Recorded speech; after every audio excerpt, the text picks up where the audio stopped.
네, 그러면은 제가 먼저 발제를 시작해 보도록 하겠습니다. 저희는 서울대학교 베리어 프리 보장을 위한 공동행동 줄여서 서배공이라는 단체를 운영 중입니다. 서배공이란 서울대학교 및 인근 상권에서 베리어 프리한 환경의 확충, 그리고 역도 서울대 학생사회 내에서 베리어 프리 의제 확산을 위해서 계획된 단체이고요. 좀 더 자세한 설명은 이제 넘겨서 한번 해보도록 하겠습니다. 네, 먼저 서백원 기획 배경을 제가 소개를 드릴 텐데요. 저희가 추진 배경 및 목표를 먼저 설명을 드리자면 크게 두 가지로 나눠볼 수 있을 것 같습니다. 먼저 서울대 인근 상권의 베리어 프리 보장이 굉장히 미비하기 때문에 이 사업을 시작했는데요. 저희가 조사해본 결과, 그리고 사실은 조사하지 않더라도 학생 사회 속에서 살아가면서 서울대 인근 상권에 휠체어가 진입이 가능한 업소가 정말 없다는 점을 체험할 수 있었습니다. 그리고 당연하게도, 사실 당연하게 조금 슬픈 말이지만, 휠체어가 아니라 뭔가 청각장애인, 이라던가 아니면 시각장애인 학우들을 위한 그런 배리어 프리한 요소 역시 존재하지 않았고요. 그렇기 때문에 접근 가능한 업소를 정리하는 사업은 몇몇 있었다고 알고 있었으나, 이는 근본적인 문제 해결을 위한 시도는 아니었다고 생각을 해서 저희가 조금 더 적극적으로 활동할 수 있지 않을까 하는 생각으로 이 단체를 만들었습니다. 또 두 번째 사례는요, 이게 학 외의 사례였다면 학 내의 사례를 조금 중심적으로 볼 수 있었는데요. 서울대 내의 베리어 프리 의제 관심도 역시 미비하다는 사실을 알 수 있었습니다. 서울대학교가 그 베리어 프리 관련한 장애 학생을 위한 제가 정확한 지금 이름은 기억이 안 나는데 그 검사라고 해야 될까요? 최우수 단계를 받은 학교입니다. 그런데 사실은 최우수 수상을 했음에도 불구하고 굉장히 착잡해지는 마음이 들었던 게 서울대학교 내에서도 아직까지도 베리어 프리에 대한 의제 관심도는 굉장히 미비한 수준이거든요. 그럼에도 불구하고 최우수를 받았다는 것은 사실 그렇지 못한 학교가 더 많다는 소리라서 사실은 그게 기쁘지 않고 그냥 굉장히 답답한 마음이었는데요. 지금 보시는 것은 서울대학교 내 베리어 프리 확충 관련한 어, 저희 장애 인권 동아리 위디에서 조사한 자료를 일부 발췌한 것입니다. 위디에서 장애 학우들이 등교를 할 때 어떤 방식으로 등교할 수 있는지를 조사한 자료인데요. 지금 보시면 교내 셔틀버스 중엔 전환버스가 아예 없습니다. 아시다시피 서울대학교는 굉장히 캠퍼스가 넓은 학교임에도 불구하고 아직까지 셔틀버스에 전환버스가 한 대도 설치하고 있지 않은 상태고요. 버스도 마찬가지로 낙성대역에서 학교까지 바로 진입한 버스 중에는 한 대도 전환버스가 없는 상황입니다. 강의실 역시도 구조나 아니면 장애인 화장실 배치 같은 것들이 아직까지도 많이 부족한 상태여서 이것은 베리어 프리 의제의 관심도가 굉장히 미비하고 실제로 보장하는데도 굉장히 미비한 관심도를 가지고 있다라는 점을 볼 수 있었습니다. 그래서 저희는 이 단체를 만들어서 비단 학 외, 학 내 둘 중에 하나가 아니라 학 내외를 더 통틀어서 베리어 프리 의제 관심도를 확충하기 위해서 단체를 구성을 했고요. 이제까지 어떤 활동을 했는지는 정훈님께서 조금 더 자세하게 설명해 주시겠습니다. 네, 그러면 지훈님께서 저희가 이제 서대공이라는 단체를 사실 올해 처음 만든 거거든요. 그래서 그 만들게 된 배경에 대해서 잘 설명해 주셔서 제가 이제 그럼 우리는 어떤 활동을 하고 있는지 조금 소개를 드리도록 하겠습니다. 전 저희의 활동 목표는 다음과 같아요. 학내와 학외로 나누어서 있는데, 전 학내에서는 이제 주로 학생회나 동아리 등의 학내 단체와 제휴를 맺어서 이렇게 가이드라인을 만들어서 배포하고 또 베리어 프리한 행사를 진행할 것이다라는 어떤 공동선언까지 이끌어내는 것을 목표로 하고 있고요. 학외의 경우에는 주로 서울대 근처 상권을 이제 타겟으로 하고 있는데, 우선은 공간 자체를 확충하는 게 되게 중요하다고 생각했어요. 베리어 프리한 공간 자체가 너무 적다 보니까 이 공간 자체를 늘려나가자라는 의미에서 이제 경사로 설치를 해보자라고 했고요. 그 다음에 이미 있는 베리어 프리한 공간도 제대로 정리되어 있지 않은 상황이기 때문에 이것들을 잘 활용할 수 있도록 베리어 프리 맵을 제작해서 배포하는 것, 이 정도를 이제 활동 목표로 가지고 시작을 하게 되었습니다. 그래서 이런 활동 목표들을 이제 어떻게 달성해 나갈까 하다가 이제 이렇게 팀제로 운영을 하기로 했는데, 여기 참여하시는 분들과 또 발제를 맡아주시는 분들 너무나 잘 아시겠지만 이 베리어 프리를 확충하겠다라는 목표가 굉장히 해야 될 게 많은 거잖아요. 사실 휠체어 접근성을 포함해서 시각장애, 청각장애 모든 걸 고려해야 하고 이제 너무나 이런 환경이 잘 안 되어 있다 보니까 할 게 많은데 그러려면은 좀 분담도 잘 되어야겠다 해서 이렇게 팀으로 분담을 했습니다. 그래서 여기 계시는 지훈님께서 이제 대표를 맡아주시고 계시고, 저는 이제 베리어프리 팀장을 맡고 있는데, 이런 식으로 베리어프리 맵팀, 캠페인팀, 가이드라인 팀, 그리고 여기에는 적지 않았지만 경사로 설치팀까지 있어요. 그래서 이렇게 총 15명이 함께 활동을 하고 있습니다. 그래서 우선 학외에서 저희가 지금까지는 학내에서는 아직 활동을 못했고 학외부터 시작을 하기로 했어요. 그래서 서울대 근처에 샤로숲길이라고 굉장히 유명한 맛집 거리가 있는데 그곳을 이제 타겟으로 시작을 하게 되었습니다. 그래서 우선 경사로를 설치하려고 보니까 굉장히 비용이 많이 들더라고요. 그래서 고정식 경사로 같은 경우에는 막 200, 300 이 정도도 들어서 자금을 마련을 해야겠다고 생각을 했어요. 그래서 여기 이제 저희를 초대해주신 한국장애인재활협회에서도 동아리 지원금을 지원을 해주셨고요. 이것만으로는 이제 부족해서 저희가 또 알아보던 중에 다른 재단의 지원을 받게 되었습니다. 그리고 이제 여기 나오는 서울관광재단에서는 이런 사업을 또 하고 계셔서 공사비의 98%까지 지원을 해주시겠다고 이제 하셨어요. 그래서 자금을 마련한 후에 본격적으로 경사로 설치에 들어갔습니다. 근데 우선 경사로를 설치하기 위해서는 현장조사 자료가 있어야 되잖아요. 여기가 뭐 몇 센치고 석이 몇 센치고 이런 자료들을 수집을 해야 했어요. 그래서 그런 방법들을 교육을 받았고 이제 그걸 바탕으로 이렇게 조사표를 만들었습니다.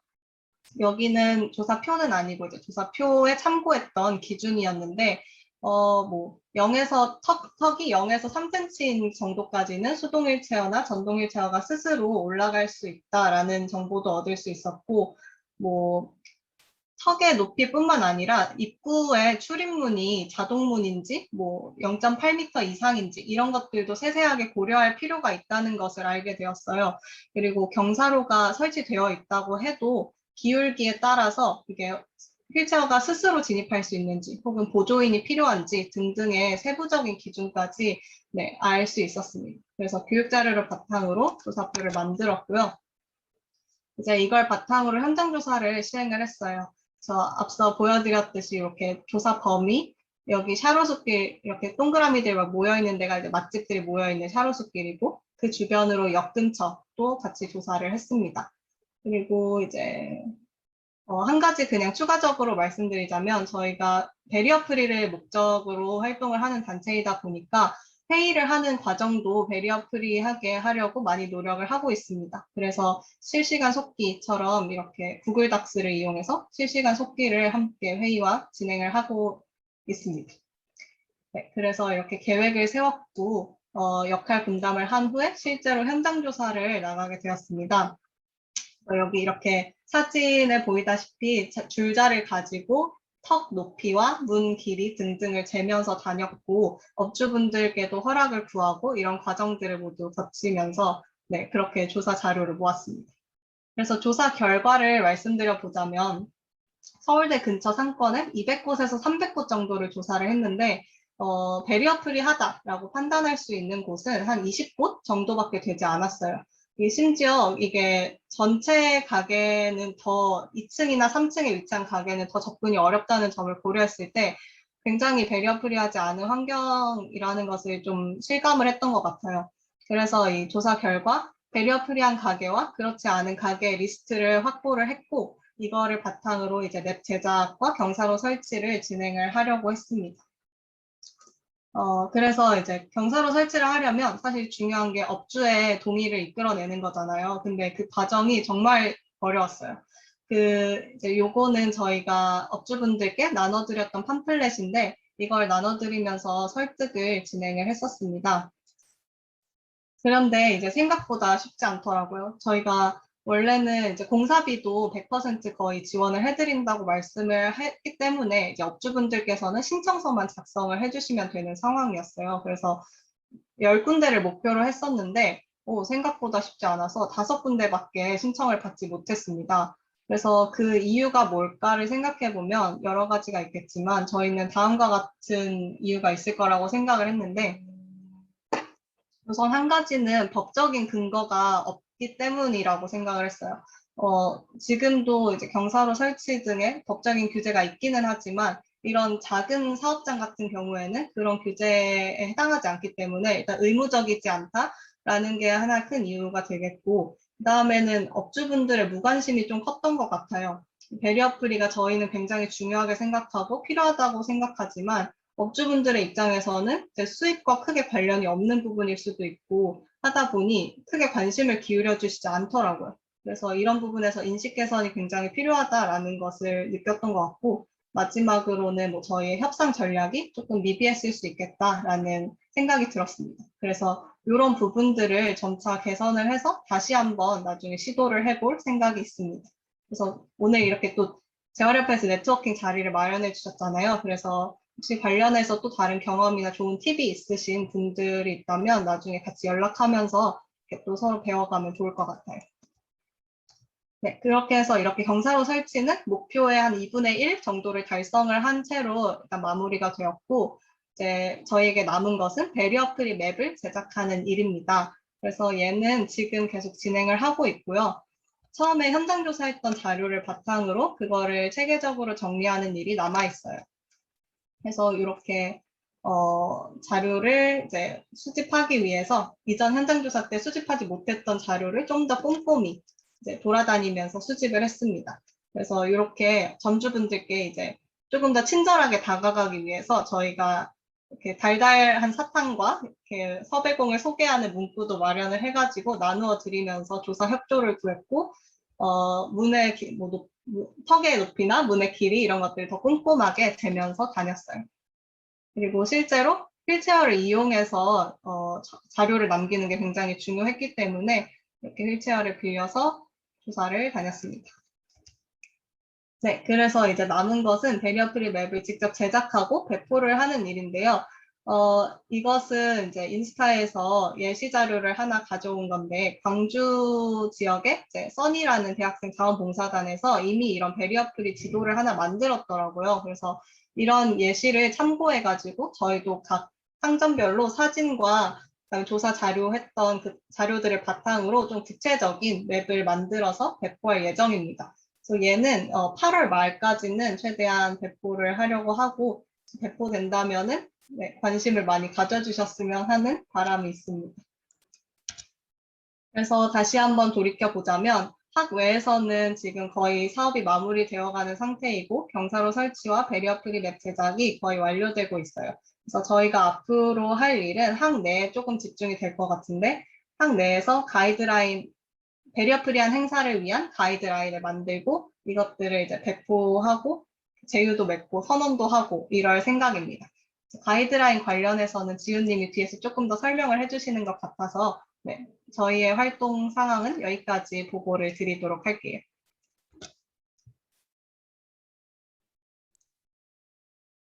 그럼 짧게 추후 활동 계획을 말씀드리고 발제를 마무리하려고 하는데요.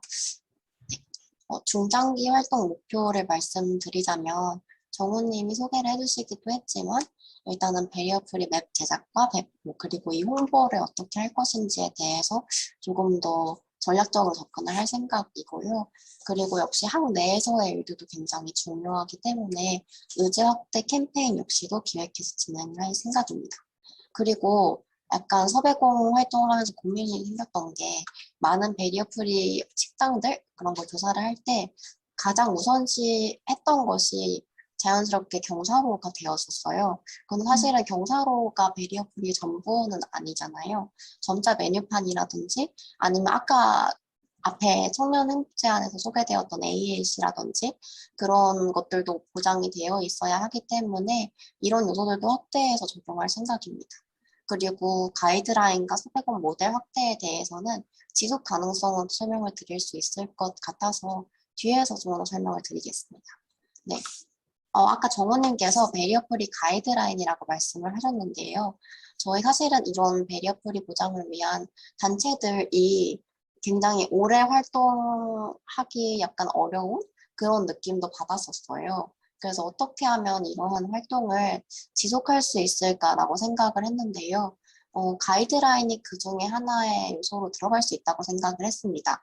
그러니까 지금 베리어 프리 활동을 하고 계신 많은 활동가 분들은 그것에 관심이 있기 때문에 많은 분들이 활동을 하신다고 생각을 하는데요. 사실은 이걸 조금 더 확대시켜야지 지속이 조금 더 될 수 있고, 더 관심이 많은 사람들이 또 단체로 들어올 수 있고, 순환이 될 수 있는 것이기 때문에 약간의 사용 설명서 비슷한 느낌으로 가이드라인을 제작하려고 합니다.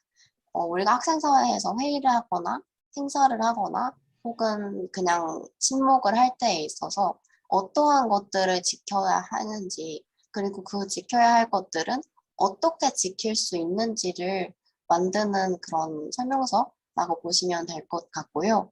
실제로 저희 학과에서는 회의를 할 때 실시간 속기를 무조건 제공한다거나 카드뉴스 홍보를 할 때는 대체 텍스트를 꼭 싣는다 등의 좀 아름아름 조항을 만들어서 20학번, 21학번 이렇게 계속해서 지켜나가고 있는데요. 이런 것들을 조금 더 확실하게 문서화시켜서 더 많은 학생 사회에서 만약 베리어 프리에 그렇게 의제에 관심이 없더라도 해도 보장을 할 수 있도록 하는 그런 가이드라인 제작할 예정인데 이것이 저희 학교뿐만이 아니라 이미 많은 학교 단체에서 했던 것으로 알고 있어서 그런 것들을 모두 수집해서 서울대에서만 쓸 수 있는 것이 아니라 다른 대학교에서도 쓸 수 있는 가이드라인으로 약간 연합식으로 만들어 보려는 게 저희의 목표이고요. 서백원 모델 확대도 마찬가지로 저희 서백원 역시도 사실은 이번 학기, 저번 학기에 만들어졌기 때문에 많은 활동을 하진 못했지만 많이 참고한 다른 학교의 모델들이 있었어요. 지금 바로 뒤에 발표하실 연세대도 그렇고 그렇기 때문에 이런 것들을 저희만 알고 있는 것이 아니라 또 나중에 출범할 다른 단체들을 위해서 혹은 뭐 연합 단체를 만들기 위해서 지금 우리가 했던 모델들을 기록하고 아카이빙하고 우리의 고민이랄지 아니면 어떤 식으로 했었던 것들 어떤 식으로 했었는지 활동을 그런 것들을 미리 아카이빙을 해서 연합단체를 만들거나 아니면 모델을 그대로 뭔가 수용할 수 있게 하는 그러한 자료도 만들 계획입니다. 이런 식으로 조금이라도 지속 가능성을 높여보려는 시도들을 하고 있습니다. 네, 여기까지 저희 서배공 단체 발표였고요. 혹시 궁금한 점이 있다면 질문도 주셔도 좋습니다. 감사합니다.